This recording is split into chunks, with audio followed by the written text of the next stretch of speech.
Halo, Assalamualaikum warahmatullahi wabarakatuh. Ngopi siang. Eh, Pada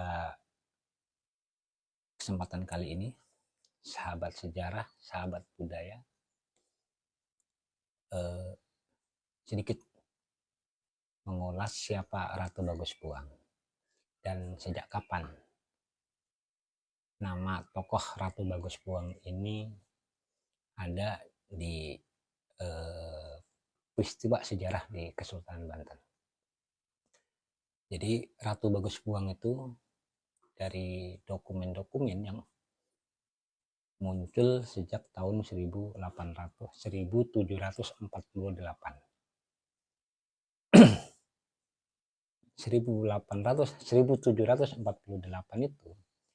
itu ada peristiwa yang begitu herois di perebutan tahta permaisuri.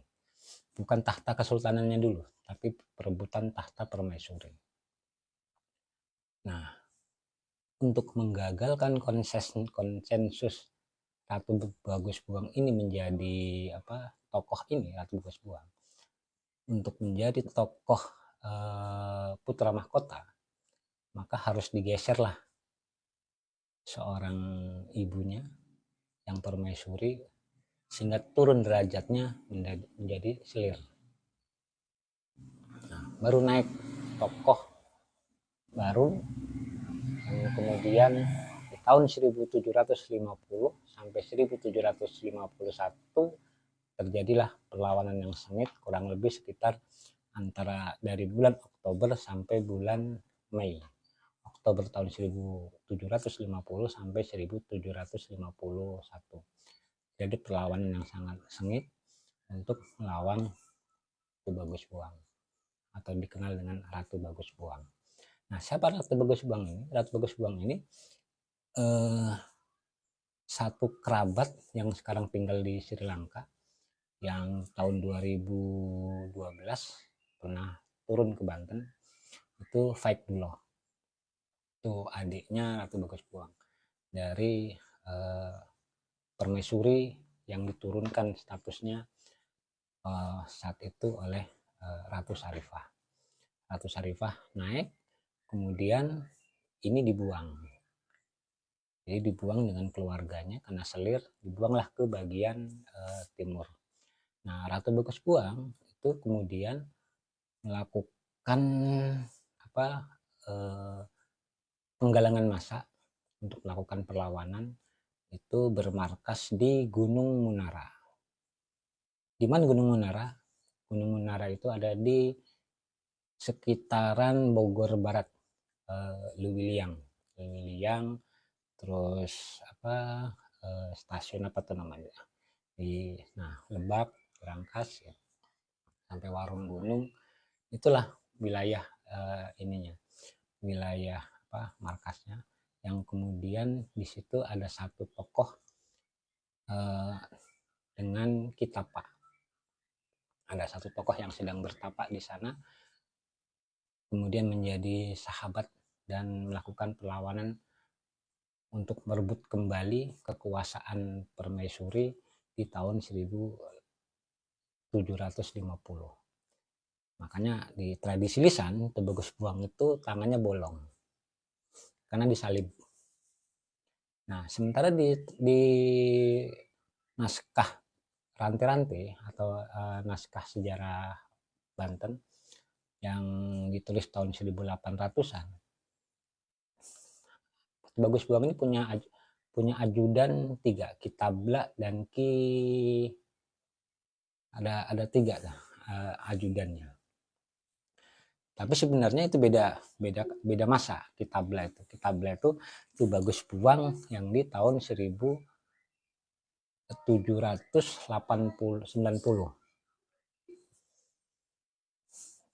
Itu ada dua masa, tapi beda orang.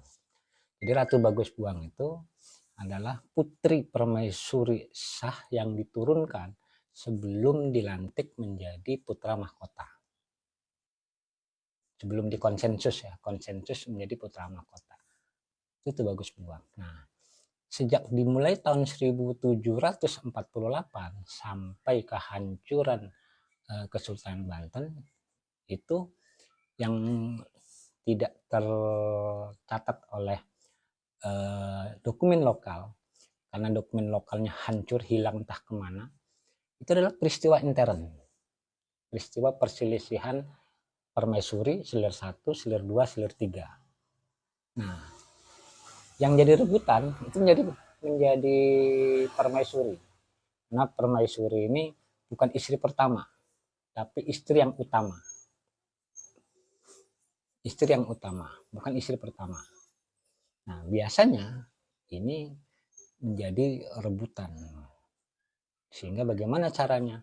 Ini harus catat secara hukum, harus catat secara apa namanya, dipancing perilakunya segala macamnya, agar ini turun tahta, kemudian naik Selir 2 menjadi permaisuri. Nah, itulah yang terjadi dalam peristiwa 1748. Kenapa? Karena yang diinginkan oleh para orang tua ini, para istri sultan ini, anak laki-lakinya bisa dinisbatkan menjadi sultan, pengganti orang tuanya di kemudian hari. Nah, ini makanya sampai sekarang tradisi itu sebenarnya masih ada. Seperti apa? Ketika ada orang, istrinya 4, kemudian istri pertama dicerai, istri kedua naik menjadi istri pertama, istri utama, kemudian rujuk kembali menjadi istri terakhir. Sehingga kekuasaannya itu istri utama inilah anak-anak yang kemudian melanjutkan. Nah, teorinya itu seperti itu, perselisihan. Jadi perselisihannya adalah perselisihan dari situ. Nah, kemudian secara politik ini melakukan sebuah di tahun 1750 melakukan perlawanan untuk mendapatkan sanksi yang sah, karena ketahuan siapa tokoh yang di tahun 1750 itu adalah Ratu Syarifah. Ratu Syarifah ini anak dari Syekh Ahmad, seorang fakih yang dari Said Ahmad ini, seorang fakih yang orang tuanya alim. Kemudian anaknya itu rupanya terprovokasi oleh VOC.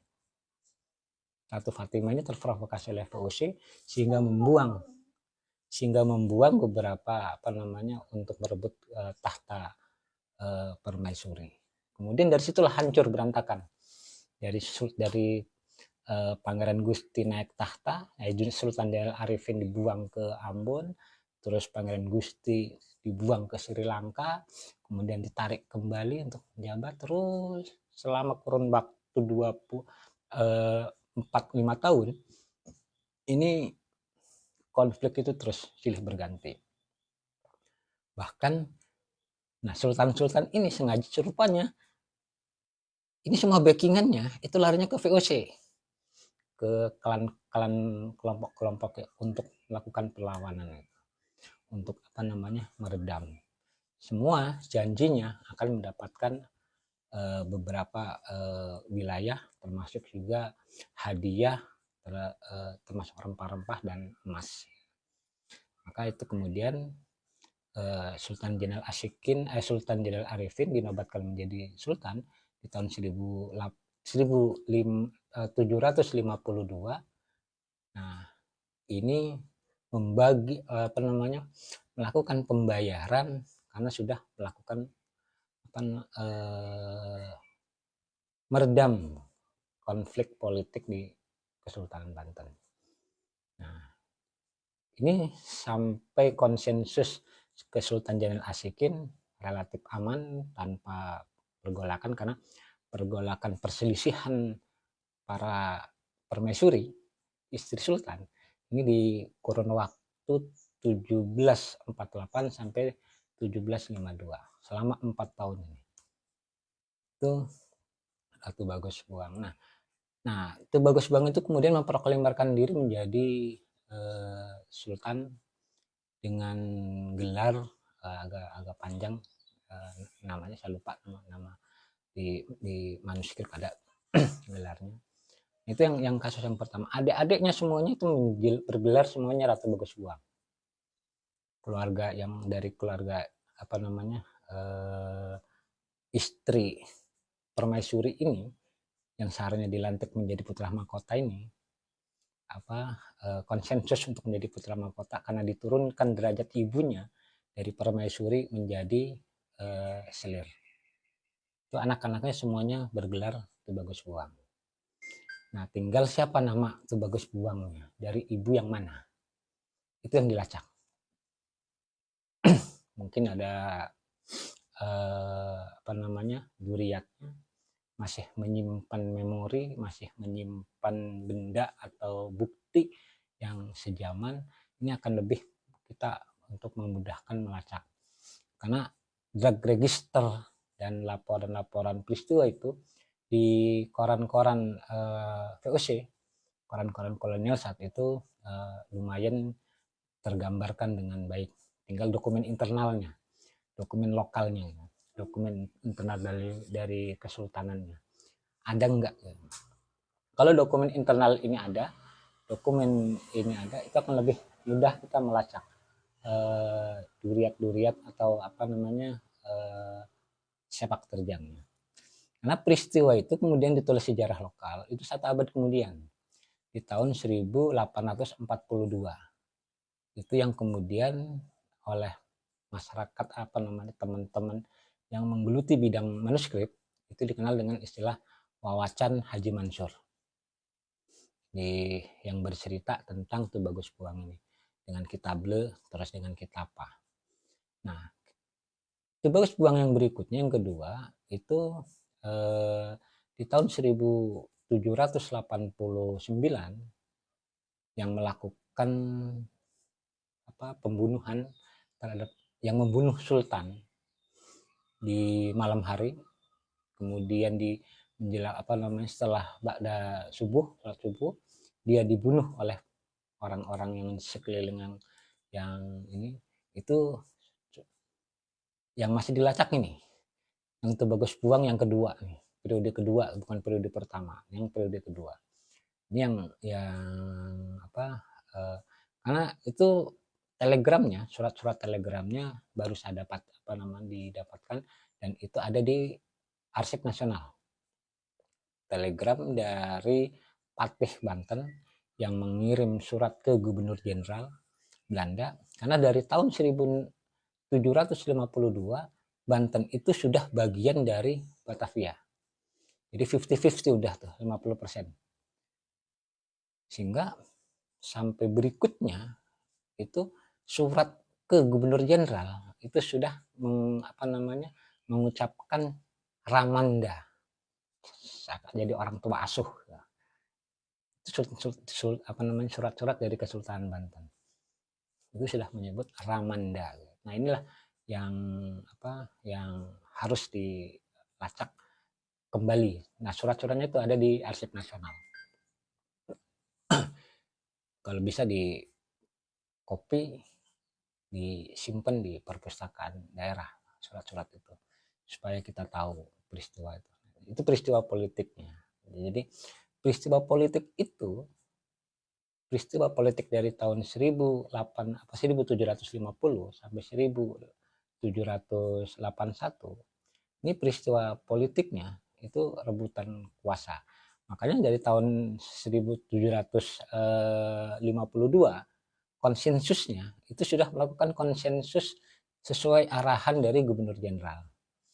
Maka tidak heran kemudian ada 2 sultan yang dilantik, bukan lagi di Watu Singayaksa, karena Sultan Haji sampai Sultan Jenderal Arifin itu dilantik di Watu Singayaksa.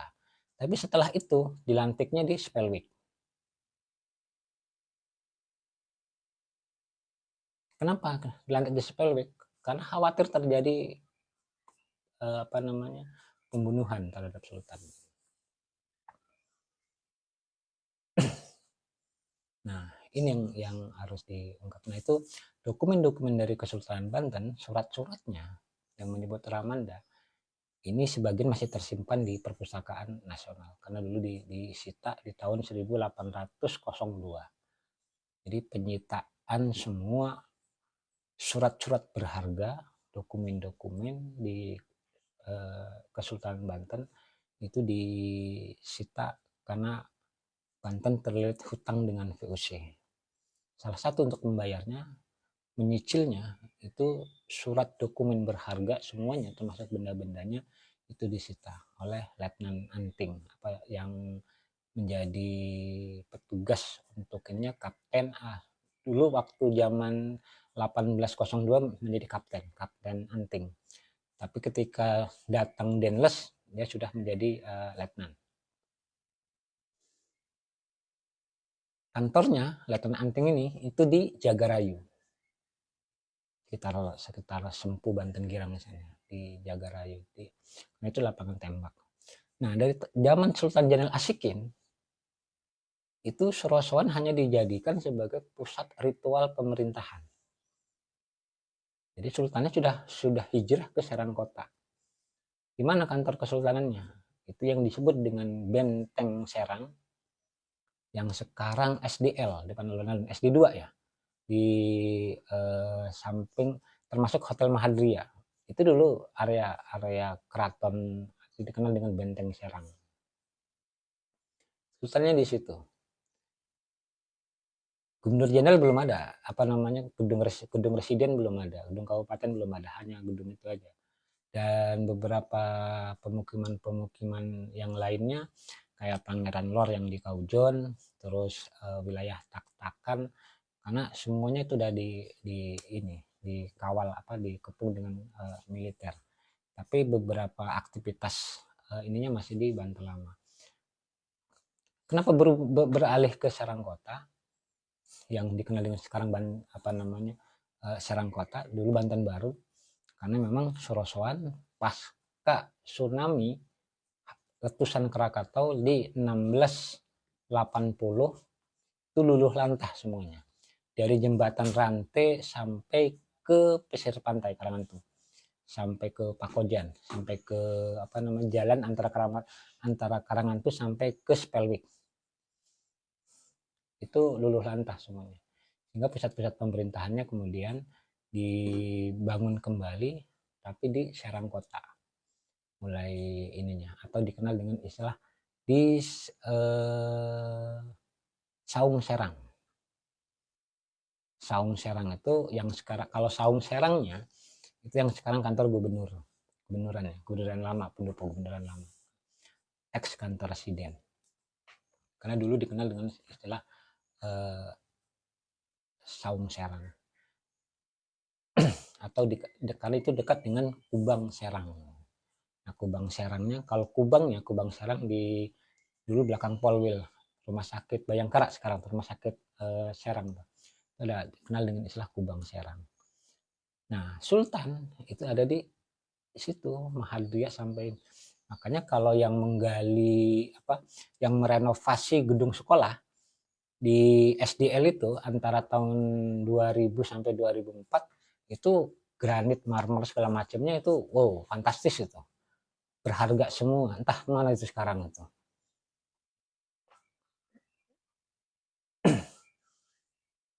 Jadi itu yang terjadi. Nah, Ratu Bagus Buang itu adalah salah satu tokoh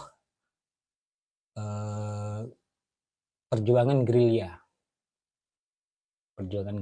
Bahkan di beberapa cerita dia makan selalu meminta ke orang-orang yang sedang hajat untuk pasukannya. Nah, yang Tubagus Buang yang bolong tangannya karena disalib, karena tertangkap, itu Tubagus Buang di peristiwa tahun 1752 itu tertangkap terus disalib, sehingga di tradisi lisan ada, karena memang disalib di Surosoan kemudian diselamatkan. Makanya di beberapa daerah-daerah pegunungan itu nama Tubagus Buang selalu menjadi satu bagian dari jiwa masyarakatnya.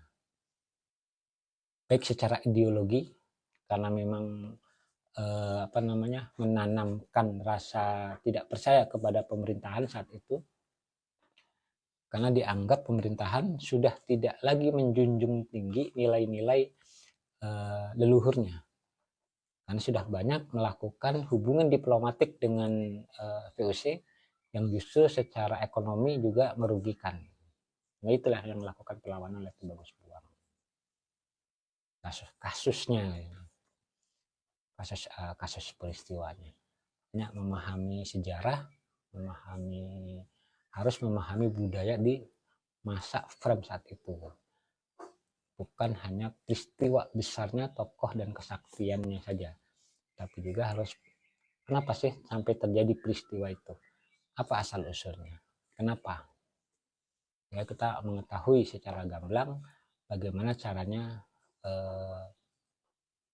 mengenal peristiwa masa lalu itu jangan sampai terjadi di masa yang akan datang akibat kebijakan pemerintah, akibat kebijakan pemerintah tertentu yang merugikan masyarakatnya, yang merugikan bawahannya.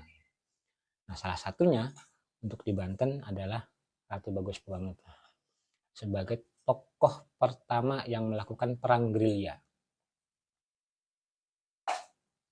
Sehingga ideologinya karena perang gerilya ya masuk kemana-mana. Bisa menghilang, bisa ini. Padahal bukan menghilang, tapi orang banyak mengaku ketika dikejar-kejar oleh company, banyak masyarakat yang mengaku bahwa saya tuh Bagus Buang. Sama juga dengan peristiwa Ki Wasit. Ketika karena kuburannya banyak, saya Ki Wasit. Sehingga rela mati untuk pimpinannya. Karena dulu nggak ada foto, hanya nama. Suara nggak kenal kayak gimana. Terus orang yang mencari juga orang-orang yang nggak tahu. Sehingga mengenal nama aja. Ketika terbunuh ternyata masih ada peristiwa yang lain melakukan serangan, tokohnya masih tetap sama. Itu tentang Bagus Buang. Mungkin itu. Terima kasih segala sekelas ulasan tentang Bagus Buang. Salam sejarah, salam budaya, maju terus, belajar dari peristiwa masa lalu untuk memperbaiki hari ini dan mempersiapkan yang lebih baik di masa yang akan datang. Akhir kata, Assalamualaikum warahmatullahi wabarakatuh. Mana ini selesainya, Dek?